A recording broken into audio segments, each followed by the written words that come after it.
Hi folks, I'm Jennifer Lau, Master Gardener, longtime employee of English Gardens in Royal Oak. Here we are in the middle of a pandemic. But what a nice way in order to get back to nature, to ground us. What better time for it than that?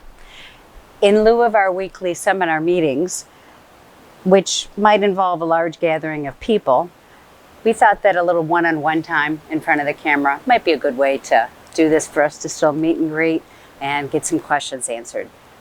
Here in the beginning of summer, there's a lot of things that we can learn to do in the garden that makes our life a lot easier. We want to be here to help you. So when we think about steps and going forward, there's only a few basics. And let me keep you on track so this doesn't become a difficult thing. Gardening is not difficult. You can do this. I have had more people than ever come up to me this spring who have never gardened before, and they feel a little overwhelmed, just like anything when it's the first time in your life. It's not. You can do this, and we're here to help. You've got all of us here to help you. So let's get started. Remember the good things about gardening? It's good exercise. It's fresh air. Make your mother and your doctor happy. It brings value to your home. You can eat from it, for heaven's sakes, and organically for a fraction of the cost. It's good for your calmness, especially after you've had a busy day, and we're all here to help you. There is someone here at all times who can answer any question that you ever have. So it's doable. There's no bad reasons to garden.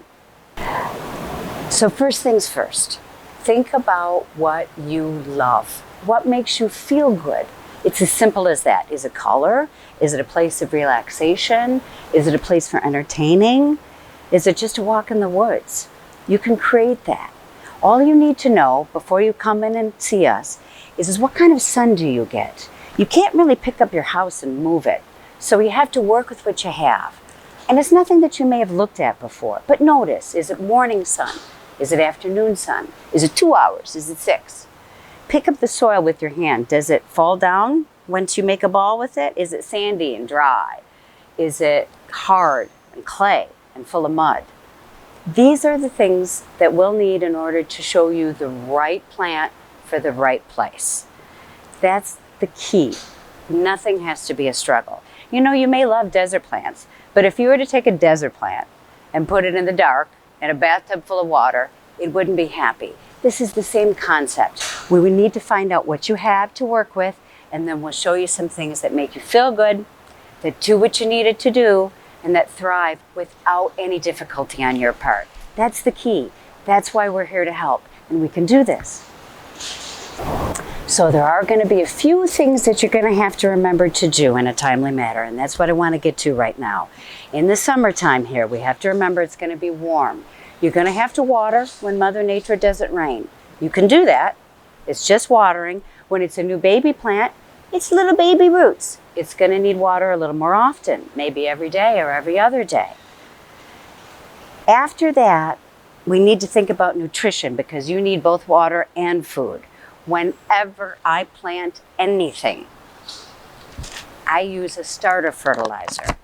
This is something on anything, food, plants, flowers, bushes.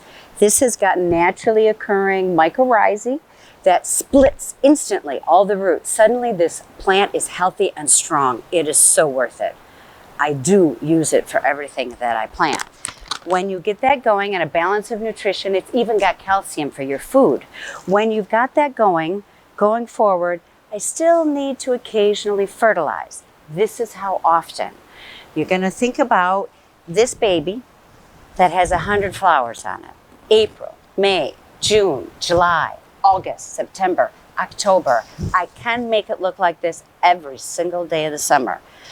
But it's hanging in the air, blowing in the hot summer sun. I'm watering it nearly every day because of that. Different than what's in the ground. This is swaying and drying out. I'm leaching out all the nutrition in here. So I want to regularly make sure it has a resupply of nutrients. So I'm going to give it some food specifically for flowers, because not all fertilizers are created equal. This is what I'm going to put on it every single week or two.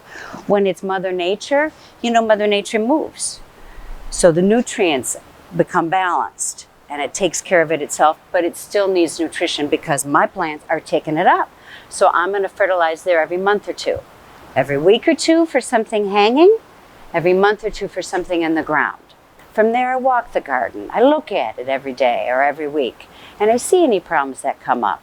I want you to know that if there's anything that doesn't look right or something's struggling and not healthy, English Gardens has always had a garden pharmacy. Bring in a picture, bring in a leaf sample, bring in any questions that you have. There's someone here all the time that can answer a lot of your questions. We have a microscope, for heaven's sakes. If we need to put it underneath there to figure it out, we can do that. We're here to help. We'll figure it out for you. And don't forget to tell your little ones not to pick the flowers off of the vegetable plants. This is a full-size pepper. The vegetables actually come directly from the flowers, so don't cut them off. Isn't nature cool? So these are some basics to start with. Come in, speak to us. You can do this, I assure you. Make life beautiful. We'll see you in the store.